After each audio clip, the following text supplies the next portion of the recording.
Okay, so we're just showing the audience.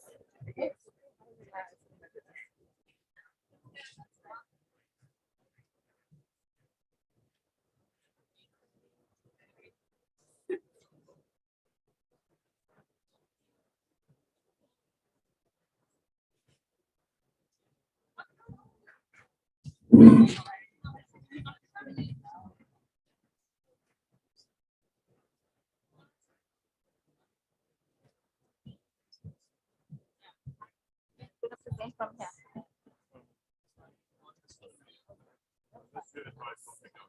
No, I think that's going to show the camera this way.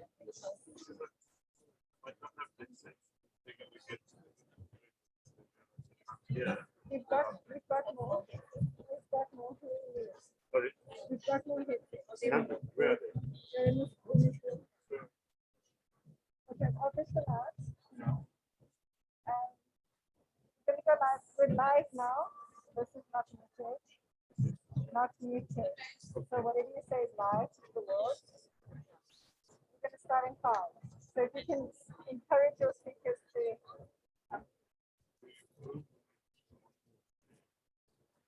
one more chair.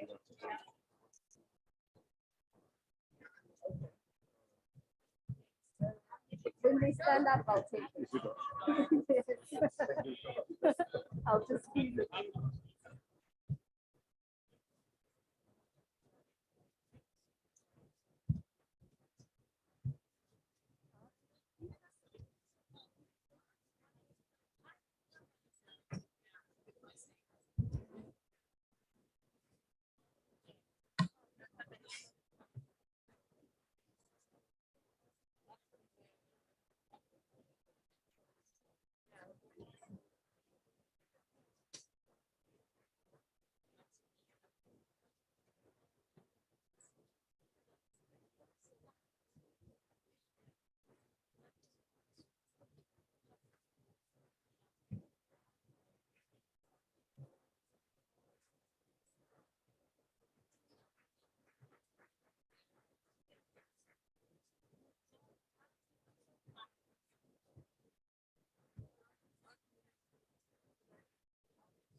I think it's personal preference at this point.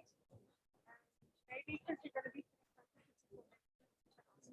it doesn't affect the math.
Sorry, I just want to fix it.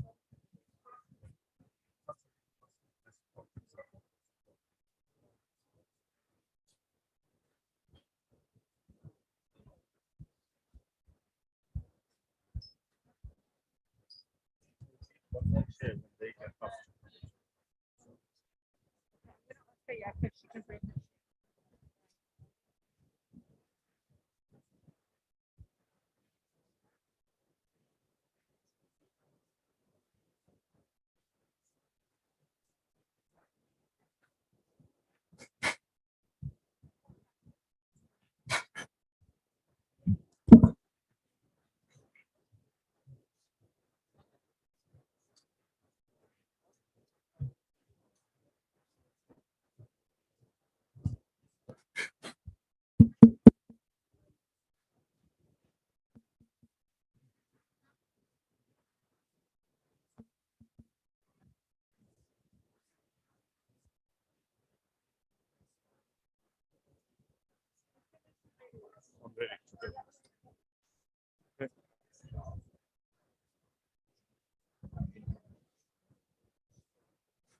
Good afternoon.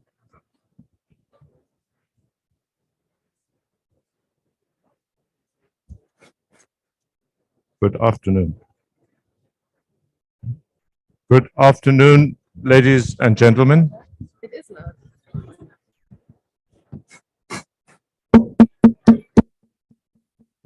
Good afternoon, ladies and gentlemen.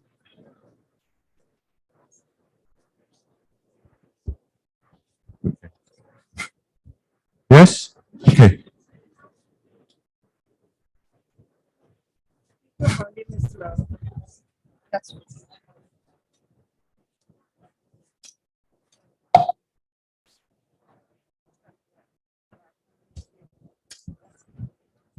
Good afternoon, ladies and gentlemen. Welcome to the South African Pavilion. As you know, it has been quite a fruitful and exciting week, both at COP26 as well as for South Africa. Today, we are having the first of two combined sessions between the African Climate Foundation and the Presidential Commission of South Africa. And today's topic is the just transition.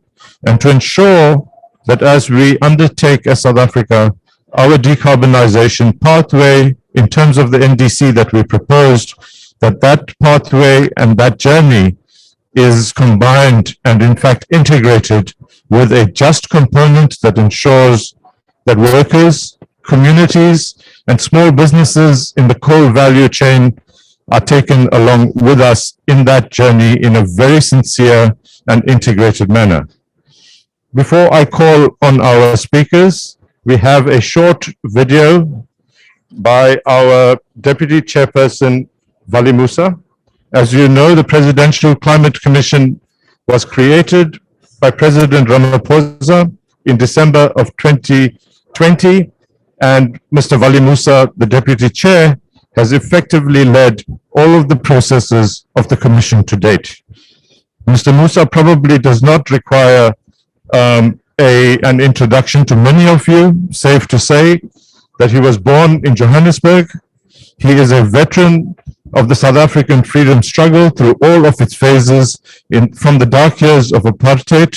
He was a member of the negotiating team at CODESA, which saw the transition from apartheid to democracy, and he then served in the Nelson Mandela government as Minister of Constitutional Development and in the Mbeki government as Minister of Environment.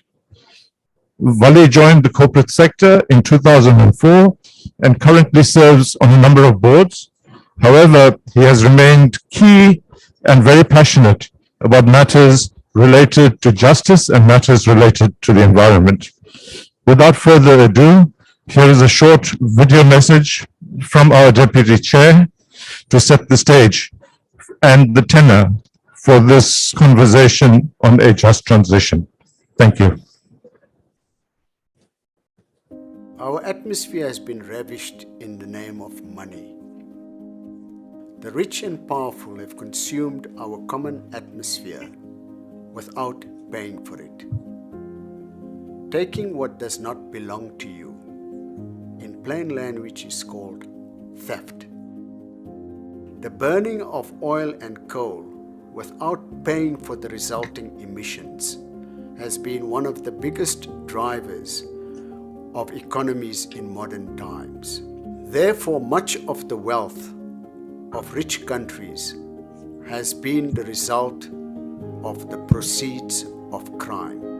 The crime of expropriating common property for private gain. The crime of destroying nature. We expect the climate culprits to stand up and be counted at COP26. We expect them to show remorse. We expect them to tell the world exactly what they intend to do to right the wrongs which they have committed.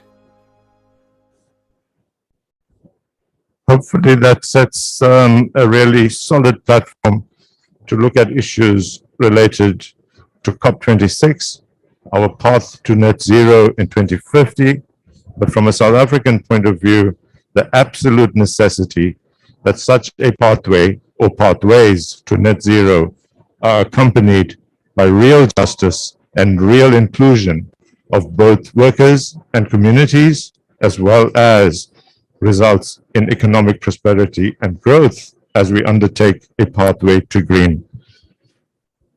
The program for this afternoon is that we will receive a sense of what the global issues are from Samantha Smith, who has been extremely involved in some of these issues over many, many years, and to ensure that we have a perspective on what justice means as we undertake a pathway to net zero.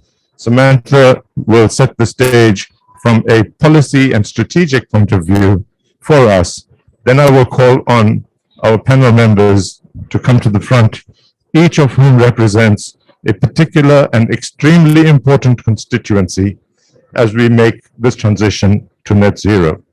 Samantha is the director of the Just Transition Center, working for a just transition for workers and communities.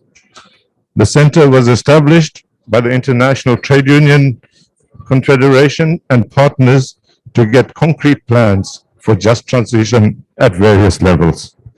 Previously, Sam was global climate and energy leader for the WWF, the world's largest conservation organization. Apologies for that. She also served as the director of the WWF's Arctic program, working with communities, indigenous people, organizations, and government. Sam has held senior roles within the new energy division of Statoil in Norway and led teams on CO2 projects, as well as commercial management of large-scale renewable programs. Without further ado, Samantha, if you could come forward, please.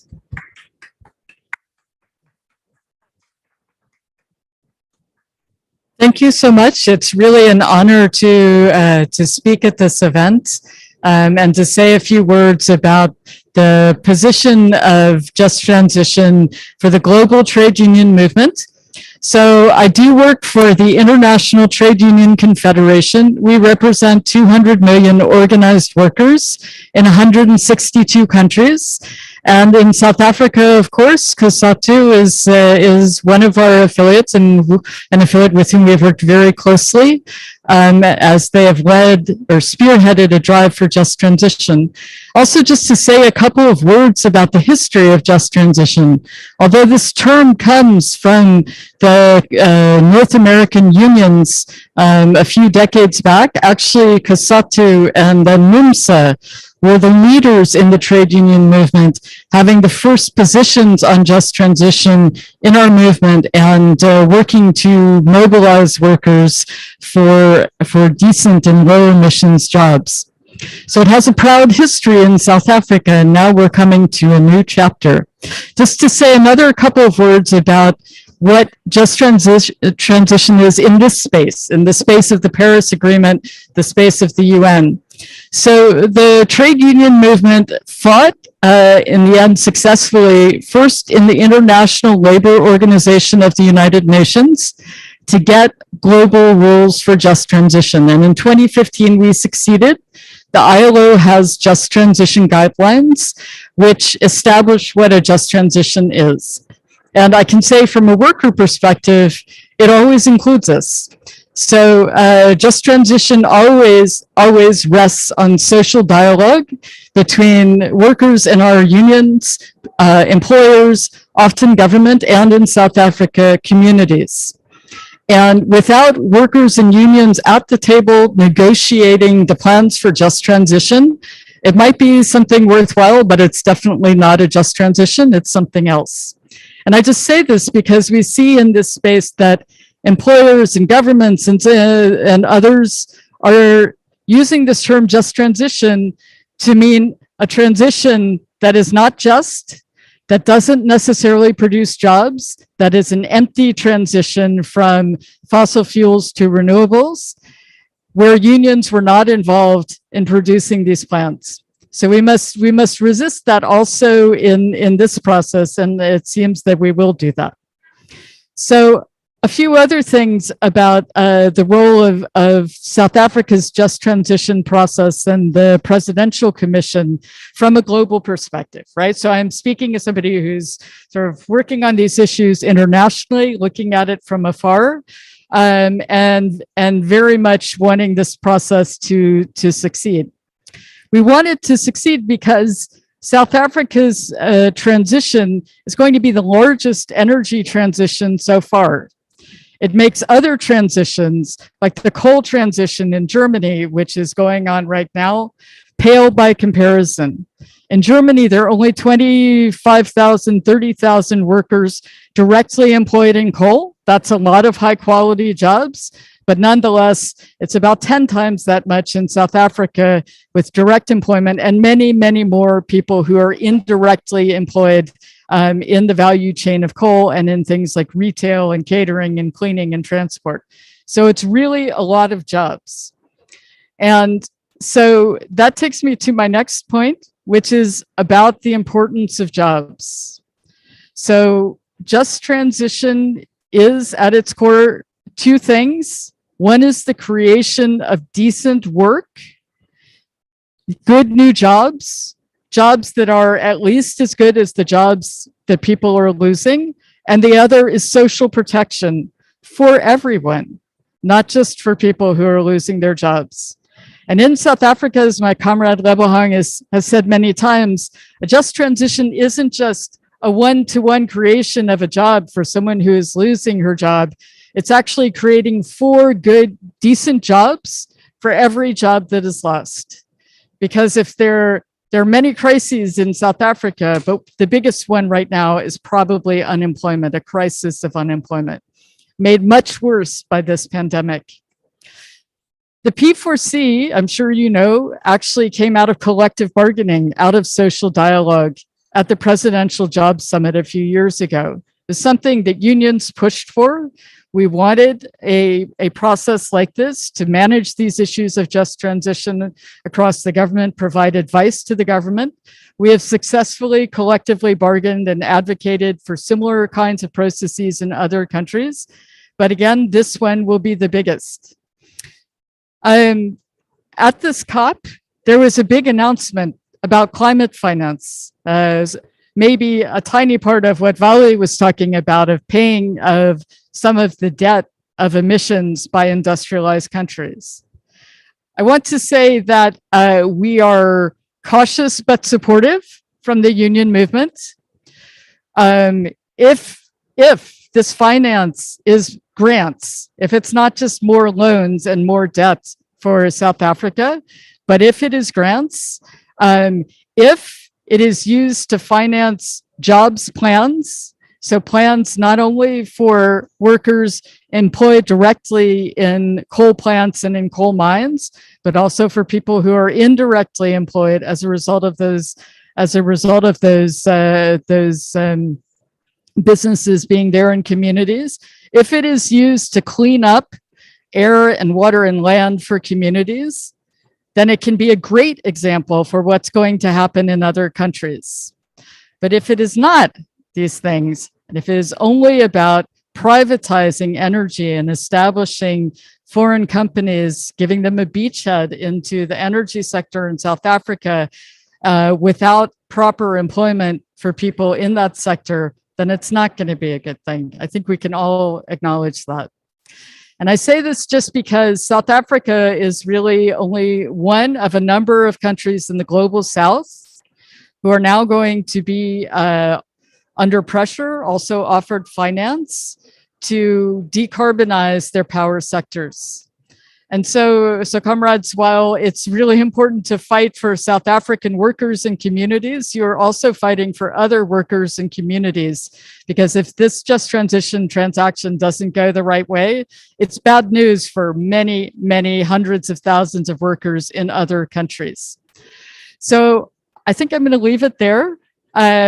Just to say one more time, nothing about us without us in just transition. It is about social protection. It is about eradicating poverty. It is about gender and human rights. And it is also about jobs. Thank you.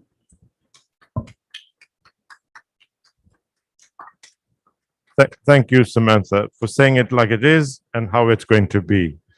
You're absolutely right. The Presidential Climate Commission arose out of the Job Summit, and it arose as a mechanism through which to forge a real consensus amongst all elements of South African society as we undertake this just transition. I'm going to call on the panelists to join me in front as they come. I will introduce them. Firstly, Makoma Lekalaka, please.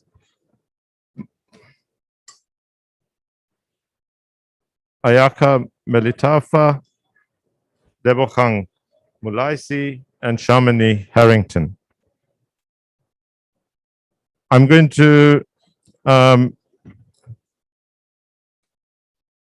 on Lebochang to share her perspectives first and say, Lebochang is the Labor Market Policy Coordinator at COSATU.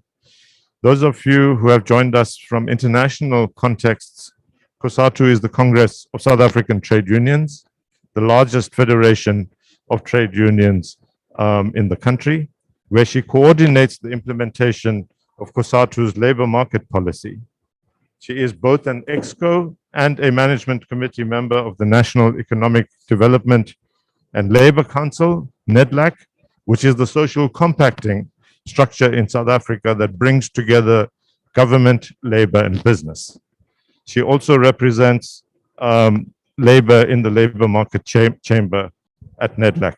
She serves on the steering committee as a member of the Presidential Health Compact and chairs Pillar 1 of the Compact. She holds a Bachelor of Commerce honors degree in economics and an MCom in development economics. Lebochang, the floor is yours. Thank you, Deepak. I didn't know you were going to read out the whole tedious bio. Yeah, thank you. Thank you for that. You know, it's actually quite opportune that I get to speak after Sam has made a contribution to what the global trade union movement has been able to do when it comes to a just transition. And I'm sorry to say this, but this is a trade union term. The truth is transitions have been underway for centuries. We've been in transition ever since the beginning of time. And I think this transition is so important because of the other transitions that accompany it. So we're either going to transition because of adaptation, mitigation, or as a result of technological change. But I think this transition is going to be the biggest yet, because it touches the core of it all, and it touches the issue of energy. And I think for South Africa and the trade union movement, why it's so important for there to be a just transition is because we need to recognize the element of justice. And I think this is important, particularly for South Africa. Issues of justice are probably at the core of our being, coming out and into a democracy post 1994. I think we, better than anybody, can recognize why justice is so important and why it's so central, and it needs to be firmly located within a transition. Listen, we could have just said, okay, we're moving from one form of energy to another, and whatever happens, happens, let's move. But we know that that's not what South Africans need. You know, Sam talks so well about South African issues because we're on the phone every other week talking about what's going on in South Africa. What can we learn from the trade unions all across the world? How can we make sure that we leave nobody behind? But, you know, in most times, we've talked about the fact that, yes, we recognize that we've got probably the highest unemployment rates in the world, highest level of inequality in the world, and such high levels of poverty. But we talk about these issues as though they're abstract. We talk about them as though they don't affect us. We talk about them as though there's no material benefit in us having, you know, big conversations about these issues. But in actual fact, these are issues that are central to our society. And we need to make use of our time meaningfully in these conversations to deal decisively, particularly with the issue of inequality. I think it's completely unsustainable that we're quite okay to be the most unequal society in the world. I think that's a shame. And in this transition, we have an opportunity to be able to deal with these issues.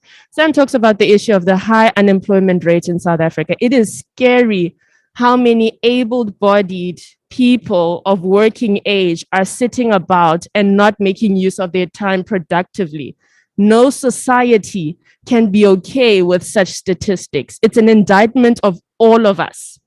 And this is our opportunity. This is what I really want to drive home. You can forget about whatever else we've said, but remember this, that we are sitting at a crossroad, and this is our opportunity to sort out some of the systemic issues of our society, and they're structural in nature, and we could break the back of these if we enter meaningfully in these discussions around a just transition. So we can't keep throwing around the term. It's the buzzword, I get it, but we can't keep throwing it around in a way that's not meaningful, that doesn't materially change somebody else's life. And I think that's the burden on all of the commission members. When you arrive to a meeting, whenever we meet, that's the burden that sits on your shoulder, that the outcomes, the plans, the frameworks must mean something for somebody who is not privy to these meetings. Because if we come out of this, because I mean, we're going to be in this commission for the next 5 years.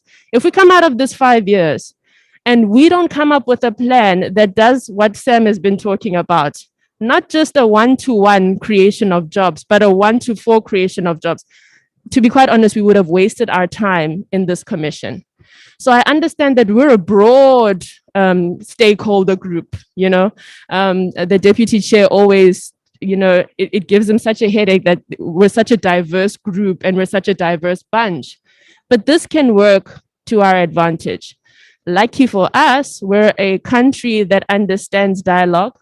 We're a country that understands constitutionalism.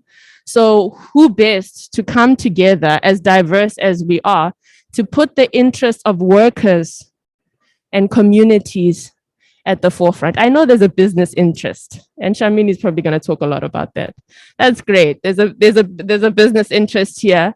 My previous boss used to say, as much as we don't like the capitalists, we need the capitalists. We need to find a way to coexist, because if you're not there, I don't have a job. So the truth of the matter is we need to find a way to get all of these interests into one melting pot and to derive a future. We have an opportunity to create a future for South Africa, a jobs-led future for South Africa. We have an opportunity to put South Africa back to where it was, And I hate to say make South Africa great again because of, you know, what happened in America. It's ruined because of that. But we have an opportunity here. And I think if we can come together and recognize the moment and make use of the moment well, and to prioritize these communities that need us so much, and to prioritize workers that need us so much. I'm not going to talk about the issues of collective bargaining. I think I talk about them ad nauseum. So, but what's important here is that we're going to need to make sure that, you know, we deliver on some of these issues. And to some extent, we also need a strong state. We need the state. I know we often try to not talk about the state, but we're going to need we're going to need the role of the state to be more expressed in our conversations around a just transition. And this is because the social imperatives of a just transition, the state is going to be there to be able to absorb some of those. So we need to have a strengthened state. We have to have a strengthened trade union. Yes, you need us. You're going to have a strengthened civil society partnership. You know, we need to recognize the importance of civil society. Strong business, Sharmini. We're going to need all of you to come into this big melting pot and prioritize the well-being of South Africans, because we've got an opportunity here, and I think we definitely need to make use of it. This is structural change in motion.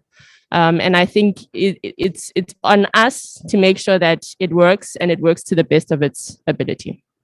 I think I'll leave it there, Deepak. Thanks. Thank you very much, Lebogang. When we come to the question and answers session, I'm sure colleagues who are present here today would want to unpack some of what you've said. I'm not going to hand over to Sharmini straight away for fear of causing chaos in our midst. So I'm going to ask Mama Koma Lekalaka to take the mic next. Now, Mama Koma is the director of EarthLife Africa. Those of you who don't know, it's a civil society environmental justice, as well as an anti-nuclear organization.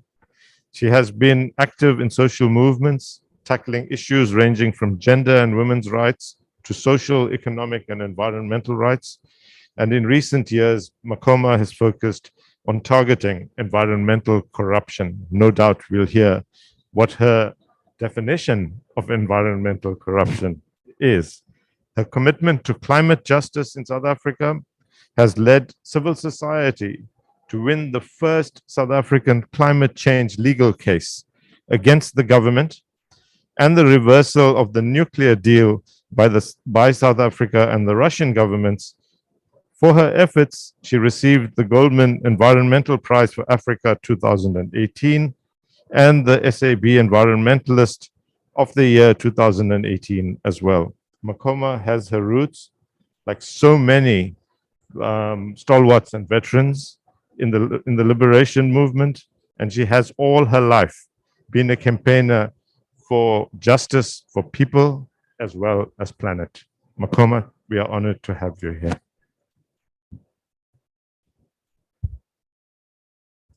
Good afternoon, and thank you very much for the invitation and for hosting us.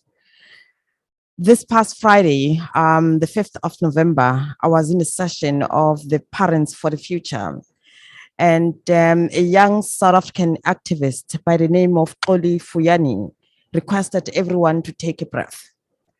And after that, she said, a child is taking their last breath. Someone in the Vaal or in the Highveld has just taken their last breath. And she further continued to say, those of us who have the luxury of breathing effortlessly, we have an obligation, we have a responsibility to ensure that we have a healthy environment. And I think that was touching.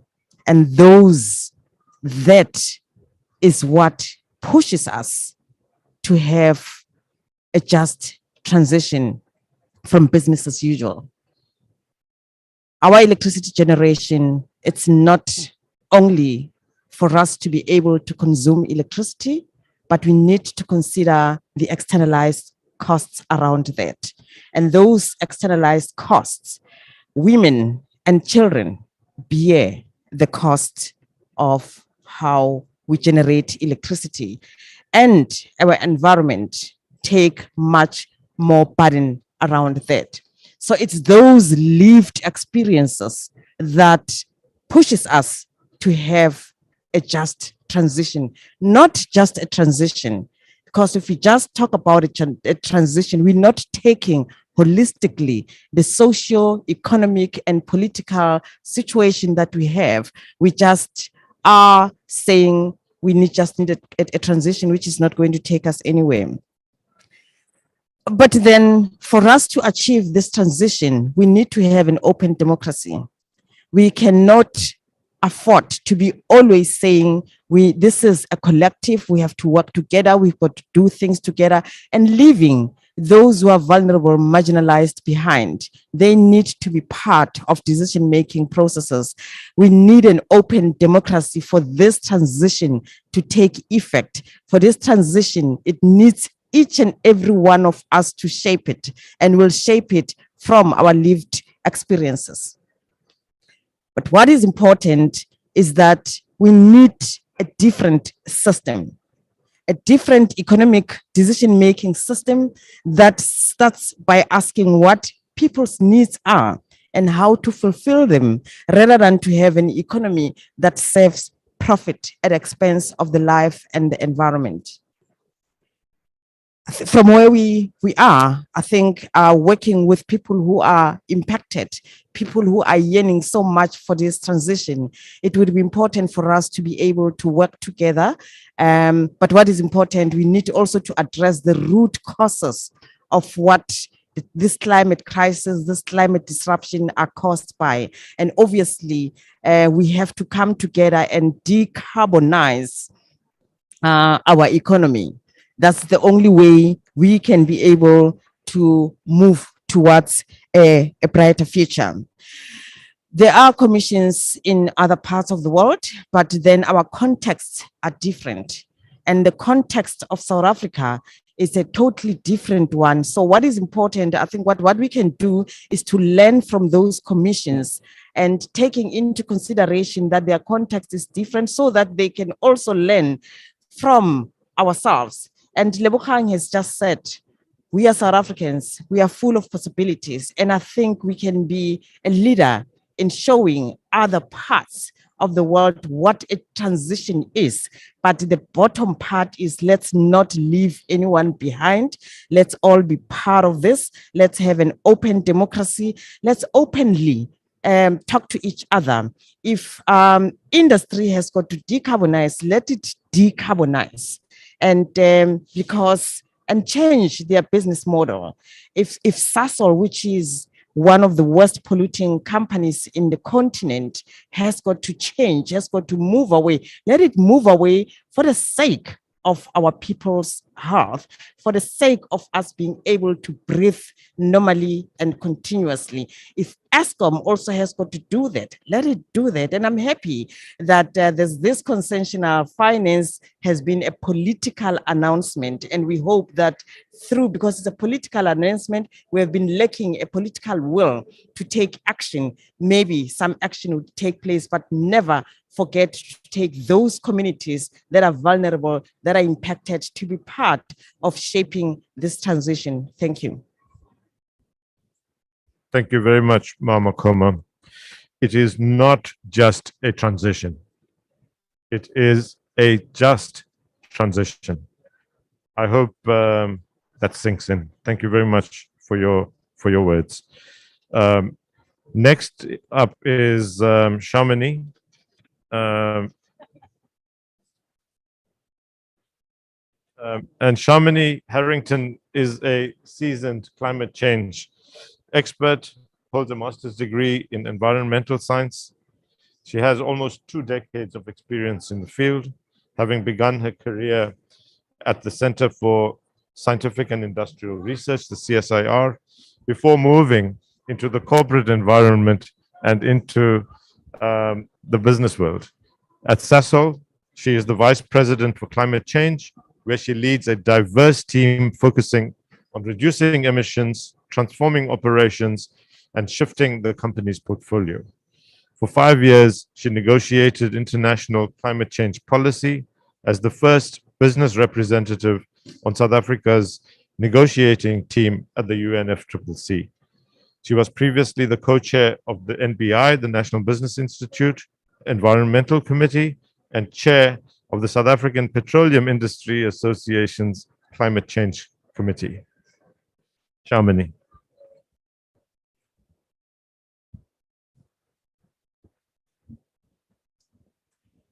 So afternoon, everyone. That's quite a tough ask to go after both Makoma and Lebogang, but I'm going to try my best. And I think it's important that we understand where we are today.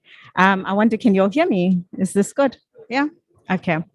It's a real privilege for me to speak to you today and also to be at the South African Pavilion. I think, for us to really get together as South Africans and see each other, if it's in Scotland, so be it, but at least we're getting together and getting, some normalcy going again. So I'm quite happy to be here. Just, from a business perspective, and Lebogang said it really, really well. I mean, there's a lot of things going on, but the one key thing is that we are coming together as social partners, talking about the tough things. We need to have the conversations. The dialogue is so critically important. I had a whole lot of stats listed here, and when I looked at them, I was shocked. You talk about, the highest Gini coefficient in the world, the most unequal society.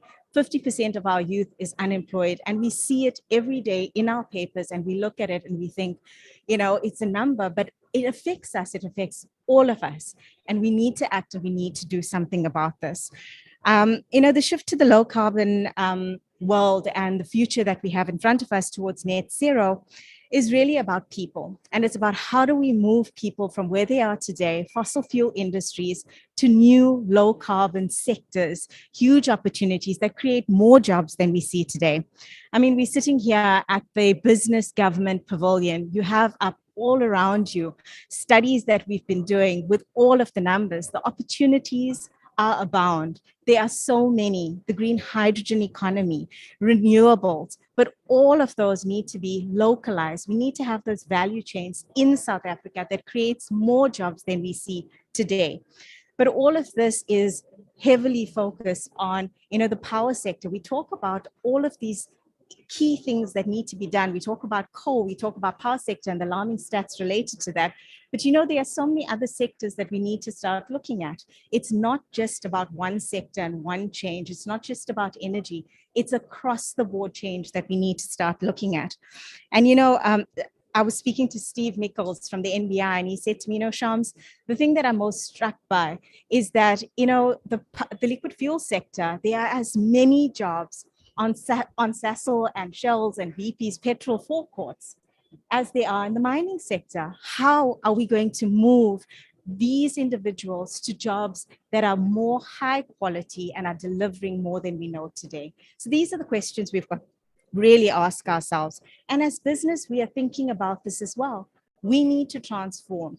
The future is uncertain. We've got border tax adjustments. We've got value chains that are closing down. We need to change. We are Sasol. We are certainly looking to the future. We are looking to net zero. We're looking to grow new sectors. How do we do this in collaboration, in consultation with everyone on this panel and every one of you? And I think it's quite a daunting thing. We speak about this change, but when you speak to people on the ground, they talk about, how am I going to pay for my food? How am I going to pay for my bond, my mortgage? This is very, very daunting. And these are the things we need to start talking about, frankly, and what it means for us as South Africans and what it means for the future of this country. So as business, we support the call for a just transition as countries and industries deliver on the goals of the Paris Agreement. Our vision is a shift towards environmentally sustainable economies and societies for us all. And that such a transition is well managed, contributes to the goals of decent work, inclusion, and eradication of poverty and inequality for all South Africans. South Africa is now committed to a very ambitious NDC that cannot be met without support and collaboration from the private sector, from the public sector, but from all of us as well. And we need to start thinking about these opportunities. There was a study that was released by IDRI yesterday, and it was quite interesting. It indicated that there would be a 200% growth in GDP. Can you believe that this was really doable in South Africa? 200% growth in GDP. More than half of the poverty could be changed, what we're seeing today. For the green hydrogen economy, we talk upwards of 370,000 jobs just with catalytic projects.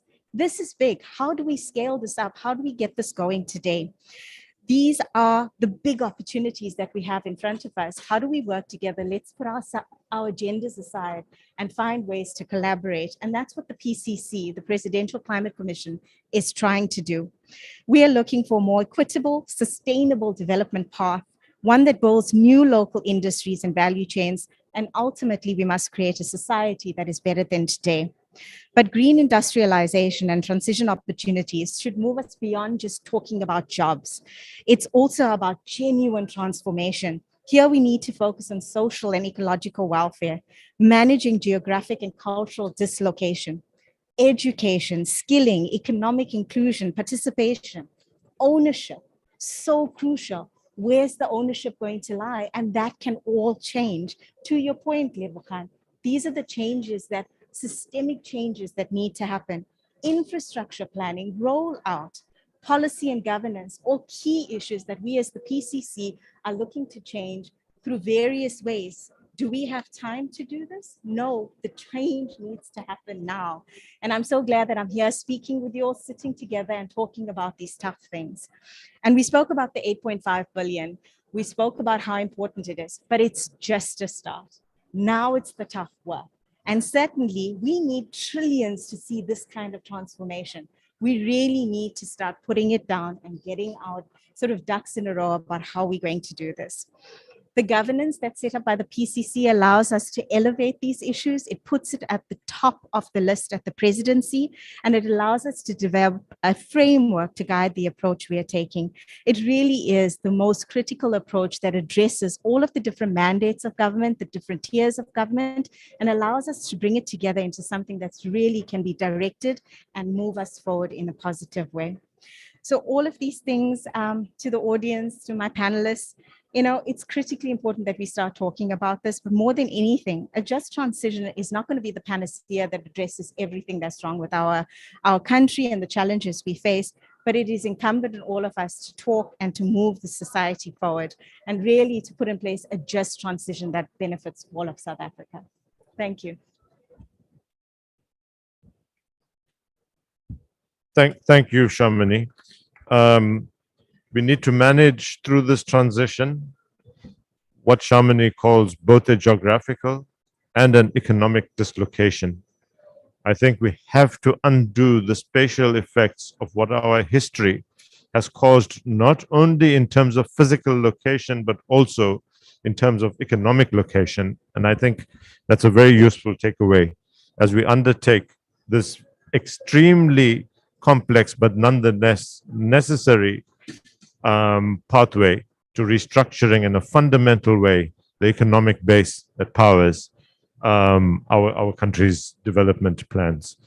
Our last speaker before we open up for questions, as well as take the questions that have been posted on the Zoom link, is Ayaka Melitafa.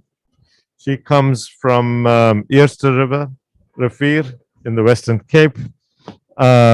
She's currently a student at the Center of Science and Technology in Khayelitsha. She was one of 16 young people to originally file a complaint to the United Nations Committee on the Rights of the Child for failing to adequately address the climate crisis. Ayaka also contributed to Project 90 by 2030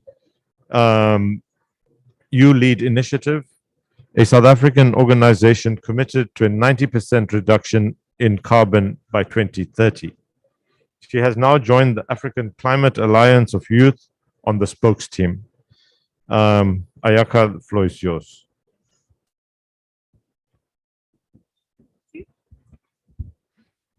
Just a point of correction, I was at the Center of Science and Technology last year.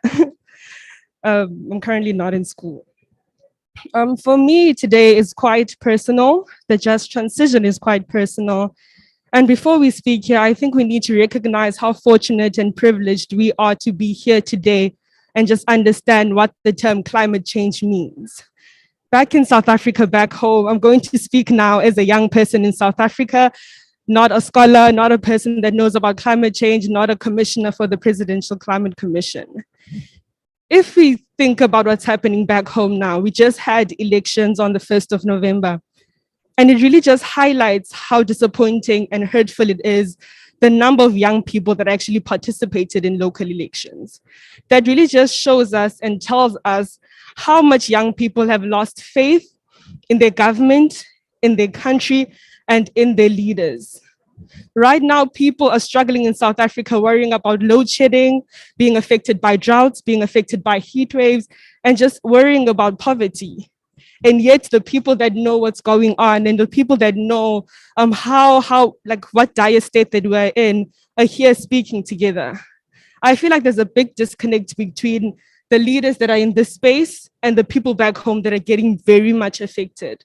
The marginalized voices, the youth, the women, the children in South Africa are currently suffering, and they don't even know the discussions that are taking place here today. We call ourselves leaders, we call ourselves people that are trying to make change. We're out here having negotiations and discussions. Yet the people that need to be at the forefront and the people that need to be active in this space are not. They're not even aware about climate change. As a South African young person, I am truly disappointed and I am hurt. And I truly hope the just transition can offer jobs and it can offer accountability for South African leaders. For me, just being in this space today means that there's progress. It means that young people's voices are starting to be noticed. It means our voices are starting to be listened to. But is that enough if the young people back home don't even know what climate change is? For me, I don't want to be long. I don't want to be brief because I know that the panelists beside me and I know the PCC understands the urgency of the situation. But before we continue and we say how great it can be, we need to highlight the fact that the people back home don't know and they don't understand what's happening here today. And for me, I'm quite fortunate to be here, as I've said, but still my heart is crying out to the people back home. I feel like this is an opportunity for our government, for our leaders, and of our country to redeem itself. This is an opportunity for us as elders here to really show that we are listening to the people back home, to really show that we understand the pain and the struggles that we are facing back home. And not just in South Africa, but Africa as a whole. We need to take off the tags that this is South Africa, this is Nigeria, this is Zimbabwe. We need to unify and understand how crucial it is for the global South to lead this just transition. And we have to do it on our own terms. We can't be persuaded by the global North. We can't be led by the global North. We can't take resources, skills, and advancement from the global North. We have to understand that we have the skills right here in South Africa. We have the skills in Nigeria. We have the skills in Zimbabwe and other global South countries. That's the only way that we can progress and advance our society on our own terms, with a focus on the people that are getting the most affected, like youth and especially women. So for me, I'm not going to say much more than that. I'm just trying to tell you that the young people of our world are looking at you as leaders. What I just noticed is that in South Africa, we don't even have elders anymore. What the meaning of an elder is in South Africa is a wise person that passes down information to a younger person, a wise person that cares about the generations to follow. Yet when we protest in Africa, when we protest in South Africa, we rarely see older people joining us. We're really seeing traditional leaders joining us. And what does that tell us about the state of South Africa? What does that tell us about the elders in our community? Do they even care about young people when it's like that? It's quite heartbreaking because we stand here and celebrate our diversity in Africa. We celebrate how unique and special we are. Yet our elders and our people don't even see what we're doing as young people. And more so, I don't think we have elders. We just have an older generation that's focused on themselves and focused on their vested interests. We need to break that chain, and we really need to start bringing young people into the conversation. And we need to make sure that that link or the gap that we are seeing as young people is filled by our elders. So today, that's the only thing I want to like echo is that we are tired of having the older generation. We need our elders, we need our leaders, because as South African youth, we have truly lost hope. We don't see that anymore. People are just sitting at home in poverty, worried about what they're going to eat. They don't even understand what's happening here today because they've lost hope in their government. The corruption rate, the unemployment rate is just truly showing us how our leaders and elders have forsaken us in the African continent. We need to start highlighting those things. We need to start seeing more people at the protests with young people. When we're having protests, even yesterday, it was the biggest protest I've ever seen. But so rarely have I seen a political leader joining those protests. The people that were there were people that were suffering. It was young people, it was indigenous people, and it was just parents that were supporting us. Yet the people that are here at COP26 weren't even there to hear our cries. The people that we were protesting against, telling them that we are putting our hope in your hands, the people that we were trying to highlight how important it is for you guys to care, were not at these protests. Yet you want to sit here and say that you're proud of our young people. The young people will save the nation. We are so grateful for the young people we have. They will truly save us. Yet we are not willing to make the hard decisions that are going to enable us to have these opportunities as young people and prosper in our society. So for me, the just transition is quite personal and it's quite crucial. As South Africa, the young people are looking at our leaders to save us now. But not only save us, but include us in the discussions and the important discussions that are being had here today.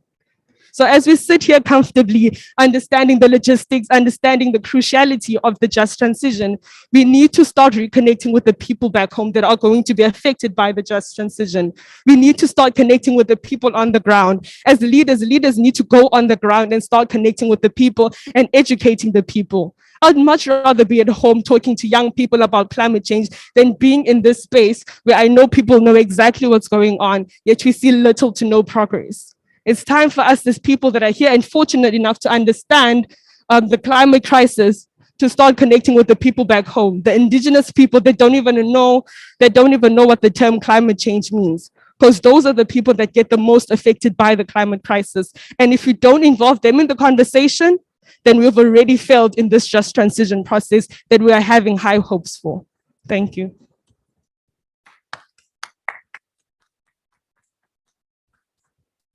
Thank you, Ayaka. Young people, both in the elections as well as in other areas of societal engagement, appear to have opted out. And through this just transition, it's going to be crucial to create pathways of inclusion so that those voices and the real meaningful participation, particularly of the next generation, that is going to, in fact, inherit what we leave behind, can have not only a say, but start taking command of what the future looks like. Thank you very much. We do have some questions from the Zoom platform, but I would now like to, before I open for questions, let me say that the four panelists are all commissioners of the South African Presidential Climate Commission.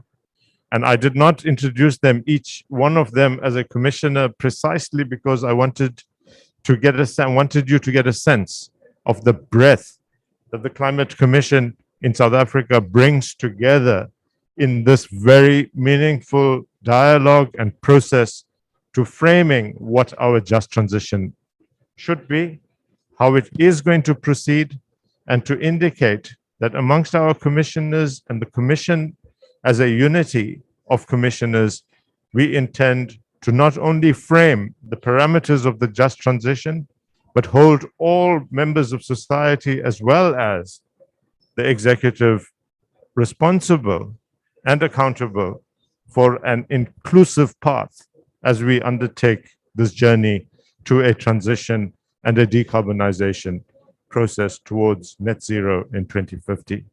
I would like to invite anyone from the audience now to ask questions. I see two hands. Firstly, here, if you can come up to the podium, if you don't mind, and use that mic. Please also introduce yourself as you ask the question. And if you're directing the question at anyone in particular, please indicate that as well. Thank you. Thank you. Can you hear me? Good afternoon. My name is Tafara Ruimbo Dandadzi. I'm Zimbabwean, so I'm wearing two hats. I'm representing Zimbabwe and representing youth from South Africa from a faith-based perspective. My organization is Catholic Youth Network for Environmental Sustainability in Africa. In short, SINESA, a bit of a mouthful. So I like what Ma said and what Ayaka said. I'm Zimbabwean. This is personal to me. I matured in South Africa. South Africa is home to me. And Ma was talking about an open democracy. Zimbabwe is not a secret. I hope I don't offend anyone from Zimbabwe here, but it's not a secret what's going on. If we do not have the open democracy Ma was talking about, Zimbabwe will not achieve the just transition. And it will come to South Africa. South Africa will bear the burden. We know the realities of what's going on. I live in South Africa. I live in Johannesburg. The unemployment is high. It's the lived reality. But more Zimbabweans are coming. I know December, probably 3 or 4 of my relatives are going to be at my house saying, "What's up? I'm here. Can you help me?" So if we have these situations, Zimbabwe is not really creating a proper democratic space. Let us not avoid the politics, the reality. If Zimbabwe does not change, it's going to affect South Africa. Sorry, another thing is the African voice is missing. I've attended a few sessions on climate justice litigation. I was the only African there. So it now became, it was like the discussion, a European discussion on the international stage. Where are we as Africans? Just last night, I attended another faith-based engagement. And there were only 3 Africans, 2 from West Africa and myself from the South. And where are we as African youth? As Ayaka stated, the youth don't know. My parents don't know. My parents were like, "Anna, I'm going to the Cape." They're like, "Oh, okay, I enjoy Glasgow, enjoy." Instead of saying, "What exactly are you doing?" The simple thing, like so close to home, my own family doesn't really understand, and you're trying to explain. So thank you. Just wanted to say that. And if how South Africa can help Zimbabwe in these regards. Thank you. Thank you for that. I'm going to treat that as a comment and the need to ensure that as all countries, particularly African countries, undertake their transitions, that democracy and inclusion in that process is absolutely critical to ensuring that there's prosperity that accompanies a pathway to a greener future. Yes. Hi, I'm Puvan Modri and I'm with Natural Justice. You can't hear? I'm Puvan Modli, and I'm from Natural Justice. Thank you, Ayaka, for the inspiration and the passion. And I speak personally in the sense of I grew up next to a coal-fired power plant, and I have breathing problems myself. 40% of the kids that grew up there all have breathing problems. The challenge for me is, with the talk of in this COP of big money, etc., we've seen the history in South Africa of how money is used, what happens behind the scenes, and people have lost complete trust. The local government elections is testament to that. So part of the issue is how does this get done differently in terms of this just transition? And the reality at the same time, while there's big talk at COP, is the country continues to be raped. So let alone all of the mining that happened over the centuries. At the moment, Australian mining companies are raping the beaches on the west coast of South Africa, are trying to do that on the east coast. Communities have been fighting. 10 activists from one community were killed because they were trying to protect their land. Similarly, every part of our coastline is now under threat on the west coast, in the southern part. And now we just found out a few days ago that Shell has been given permission from the 1st of December to dredge out and explore on the east coast, let alone Sasol. And I'd like to pose that question to you because we are challenging Sasol. How does that fit within the plans when every company is digging up oil and gas and every type of resource? And we know 2050 is too late. All of these commitments are too late. And the fact that with the NDCs, we're already overshooting from Paris to 2.7 degrees. And based on, empty promises that are being made, we know we're kind of lying to ourselves. So at some point we, have to stand up and ensure we do this differently. There's amazing people on the presidential panel, and I have deep respect, and I, have trust that this is going to shift something. So thank you. Thank you very much. I don't know if Sharmini wants to respond to that comment.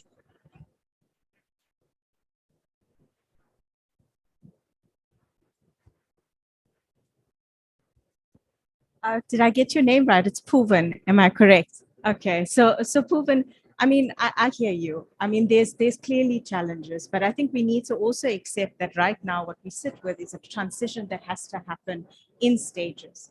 And of course, there are clearly different levers that we need to pull. You'll see there's a big study that was actually done here by the NBI. We participated as well. And we are aiming towards net zero. And yes, we want to get there sooner than 2050.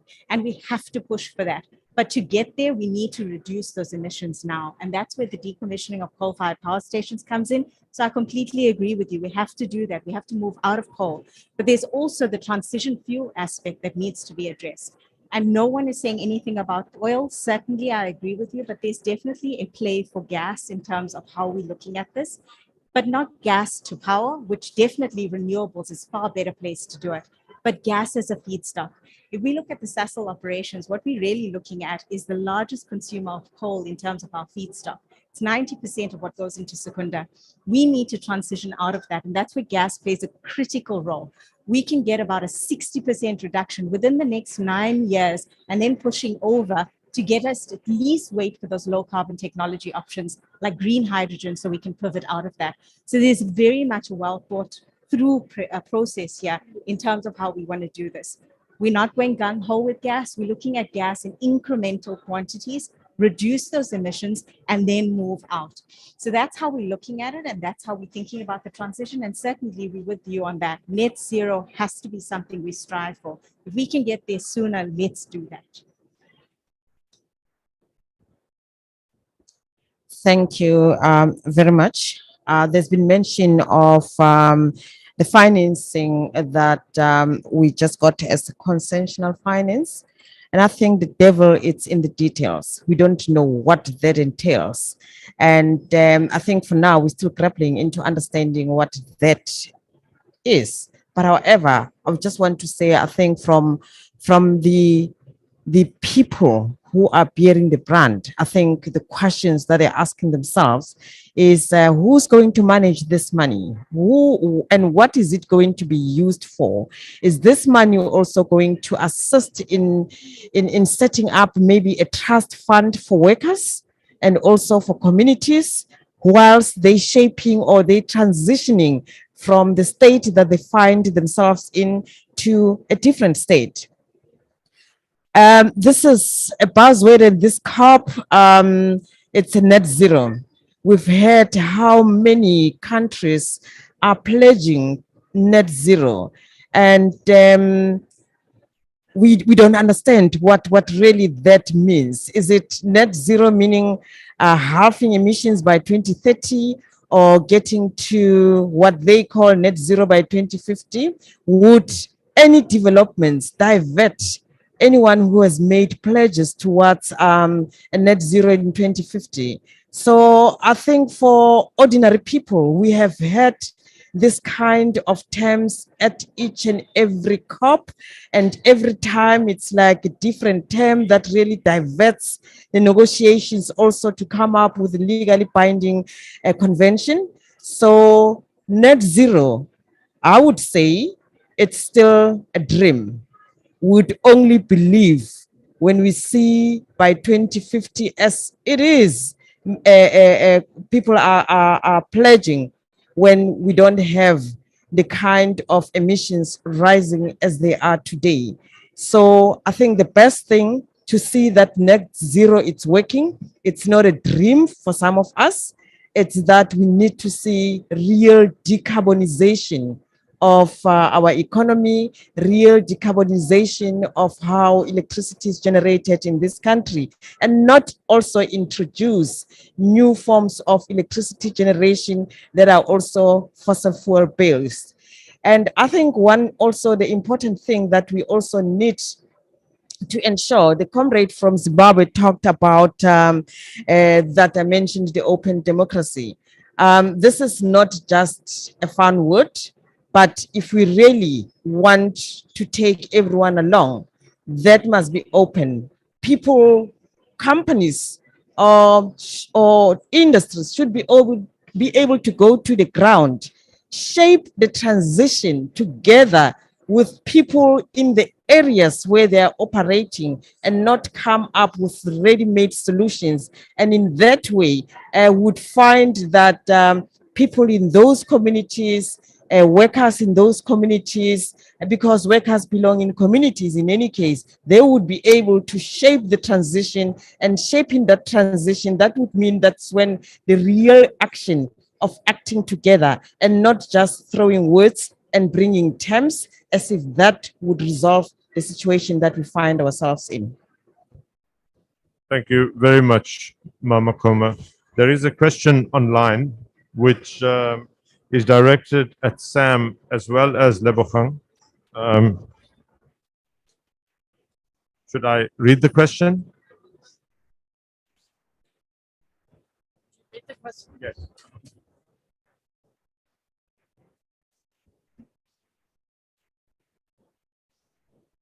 How can we give substance to what you are saying on decent work and the just transition? What does a framework for providing decent work look like to the trade union movement?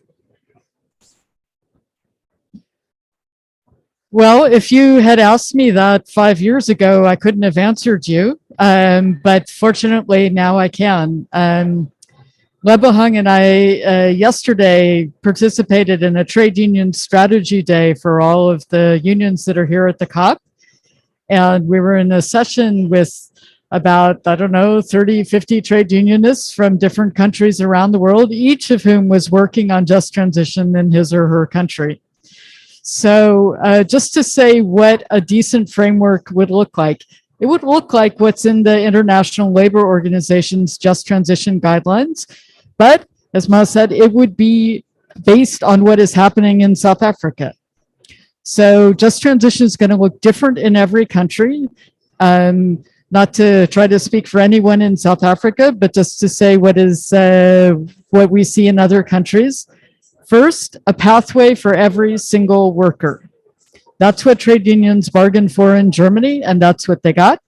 They got a commitment to a good job with the same wages as the current job, a pathway to pension for older workers so they could retire and have a dignified old age, because we all know that especially coal workers have shorter lives because of working in the mines or working in the power plants.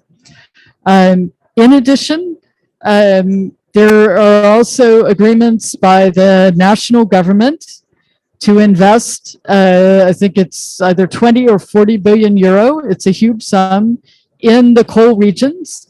And just to emphasize that those investments are actually for modern infrastructure, but also for new enterprises to be started, and also for public services, the things that make it good for people to live and stay in the coal regions. So schools and hospitals and technical institutes. So that's the version of just transition that we got in Germany. We're getting something similar in Spain.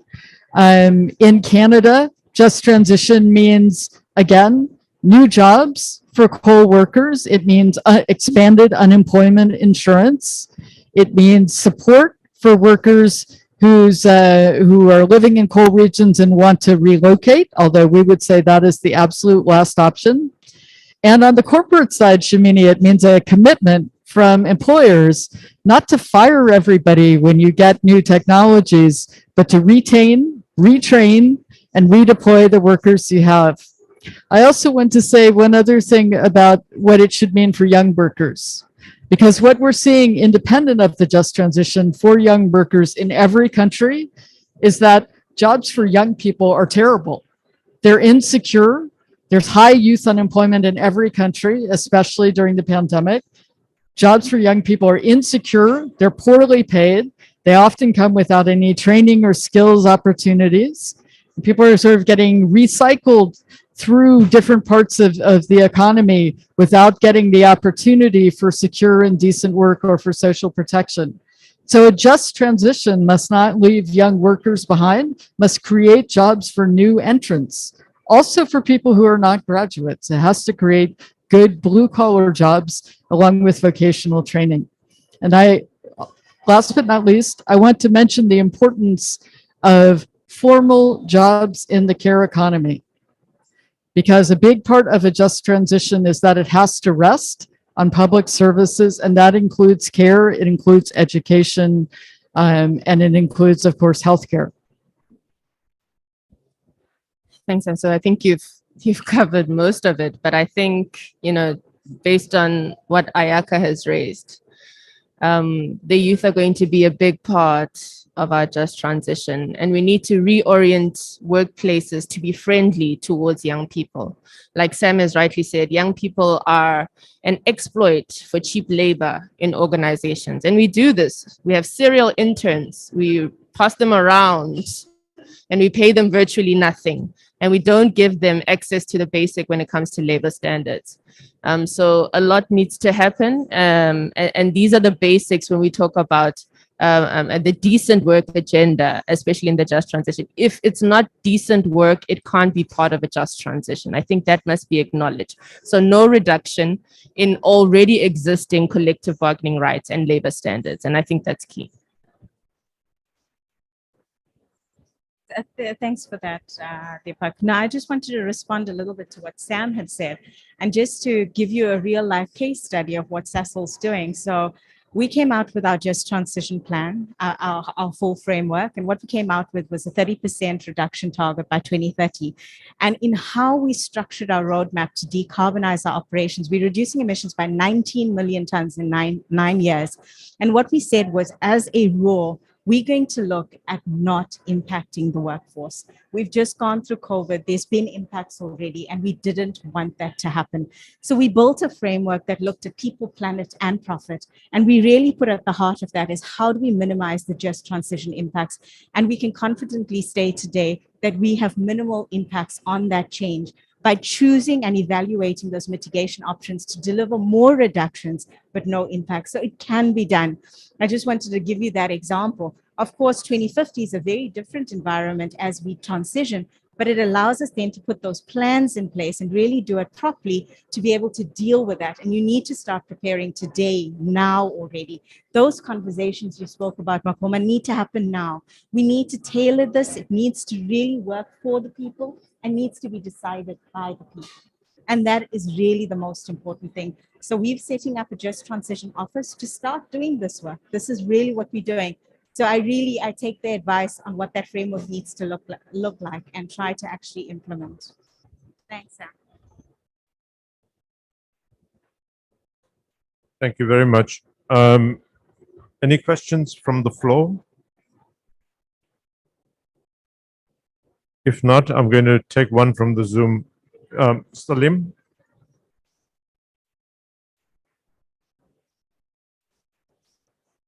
Please introduce yourself. My name is Salim Fakir. I'm the Executive Director of the African Climate Foundation.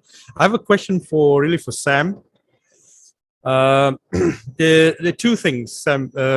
One is that net zero being pushed by Europe will disrupt effectively economies that are highly dependent on oil and gas in Africa.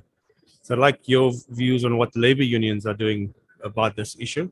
The second is that what is not talked about often, particularly by climate activists and so on, is the exploitation of minerals that are very critical minerals that are essential for the green revolution. And I'm really curious what the unions are doing about this. So just point of view.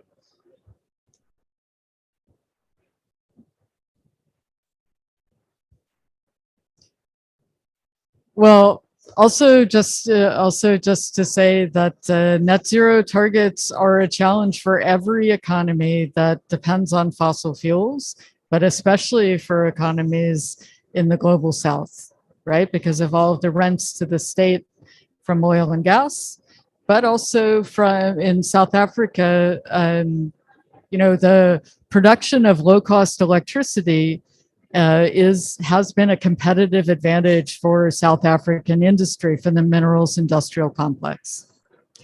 And so these net zero targets, I mean, I guess I would say as a trade unionist, like, this is nice. This is the goal that people are getting to here in the COP. What our members are concerned about is their jobs 1, 3, and 5 years from now.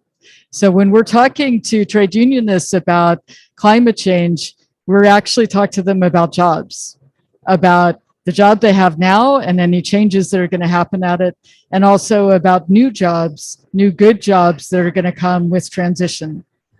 2050 feels like a long ways away, and that's why our emphasis is always on the things that are going to happen now, the investments, the negotiations, the changes from employers, what governments are committing to. On a broader perspective, I mean, it's a strange thing from trade unions, from a trade union perspective, that there's huge urgency all of a sudden in reaching targets on climate change, and it is urgent, right? We have to bring emissions down.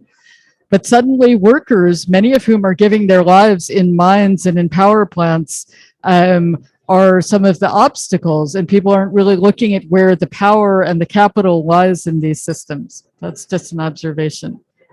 Your other question was about mining. So there's no two ways about it. We are going to need more mining of critical minerals for this transition.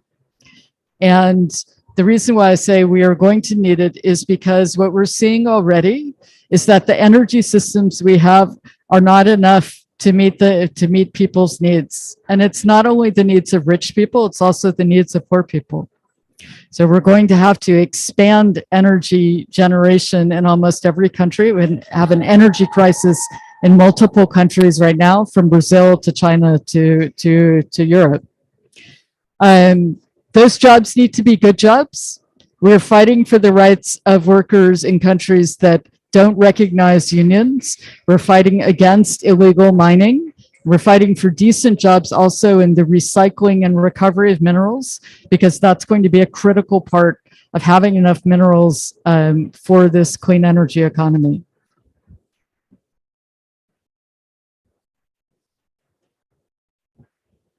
Thank you very much. Any additional question from the audience? There are a few questions on the Zoom platform, one of which relates to, I'm not sure if it's a comment or a question, but how will we ensure that whatever finance is raised for this just transition will not be squandered and find its way into the pockets of corrupt politicians? Anyone wants to field that question?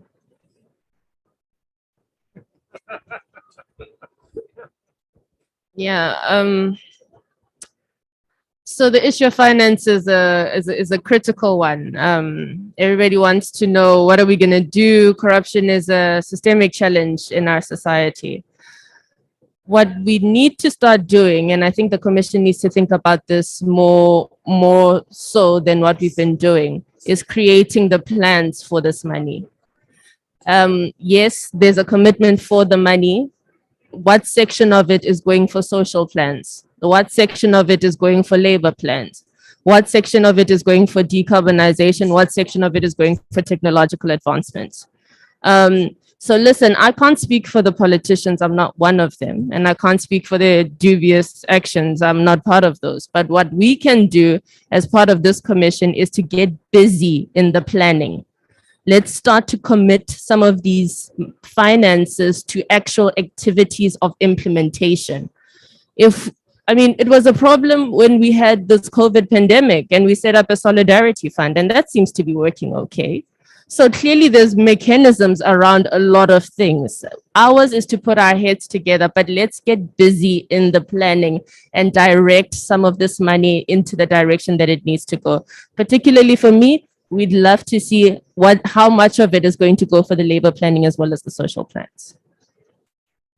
Thanks, Lebokang. And I agree with you. I think the plans are critically important, but also transparency. And I think there needs to be very clear accountability. Who's going to manage it?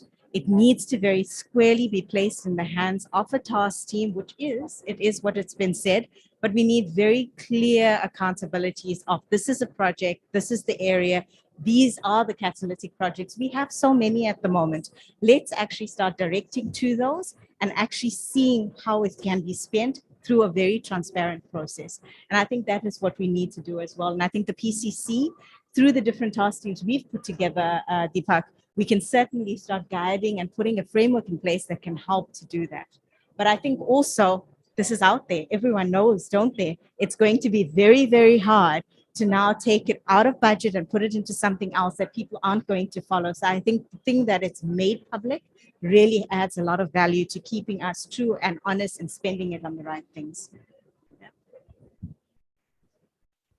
Thank you, Sharmini. As we approach the time for the close of this session, I want to give each of the panelists a chance, a minute and a half, to round up either a perspective that they have or an issue that they think is absolutely critical for us to think about as we undertake this just transition. And I'm going to leave Ma Makoma for the last.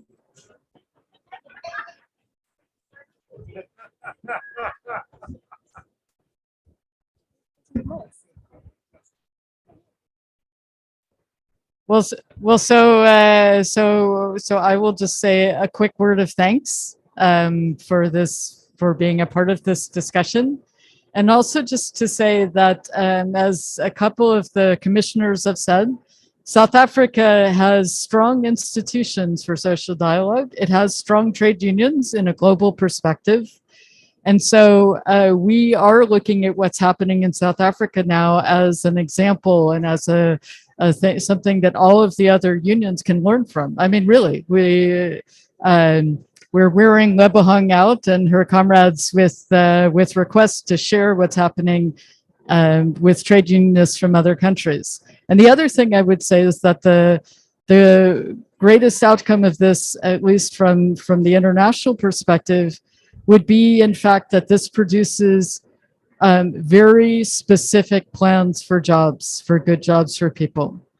Because we know that with the plans to unbundle Eskom and to close mines, we know people are going to be losing their jobs. And in an economy with such high unemployment, that means sending them out into poverty. And that just can't be the outcome of this process, which has such great commissioners, such great institutions, and now finally some financing behind it. Yes, for me, I'd just like to say that it's very clear where the youth stand in terms of accountability and transparency when it comes to the just transition. And I'm incredibly grateful to be part of the Presidential Coordinating Committee for that just transition. And I'm truly, truly expecting high hopes for our leaders and that it's finally going to be time that South Africa uses its youth as a leverage point to make sure that no child is left behind in this just transition, but not only in South Africa, but in the African context in general. Thanks. So we're going to have to do things differently. It's not a business as usual approach. Sharmini, I'm glad you touched on the issue of ownership. We're going to have to address the structural challenges of ownership in South Africa. The fact that people who are of color, women in particular, and the youths are on the periphery of the economy is unsustainable and unacceptable. So we need to deal with those issues urgently. Whether we like it or not, the way in which we manage this transition is a test case for the rest of Africa. So we cannot afford for this to fail. We have an opportunity here and we need to look at it as such Let's realize the opportunity that is here and the big responsibility that lies in South Africa's hands. And again, just transition is about democracy.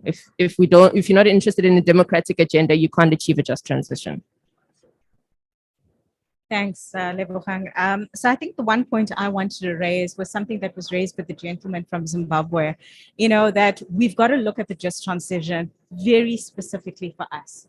It's not about anybody else's transition, but really what the opportunity is exactly what you said, Lebogang. If we transition well, we bring the African continent with us. We really are looked at in that way. And so we have a huge weight on our shoulders, not from our own people, but really for that African continent. We've got to look at the opportunities across the board and look at everything and how it connects together. That's the thing unique about South Africa, is that one value chain leads to another, and that's how we've built this economy. And so we've got to think really about what it means for us and how this transition works for us. So I just wanted to echo and say, I hear you, and we need to really do that for us. What does it mean for South Africa? Thank you.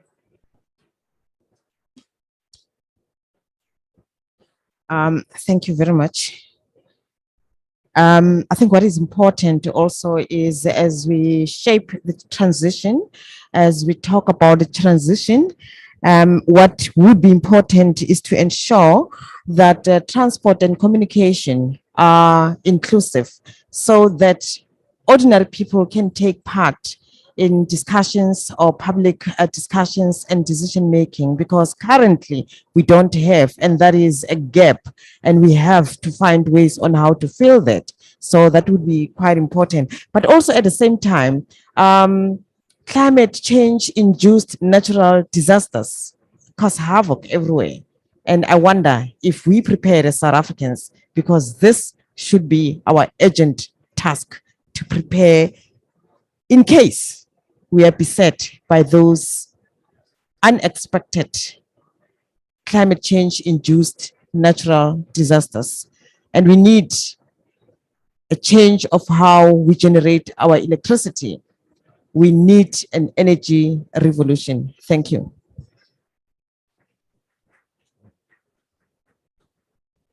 Thank you very much to all of the panelists and our special guest, Samantha.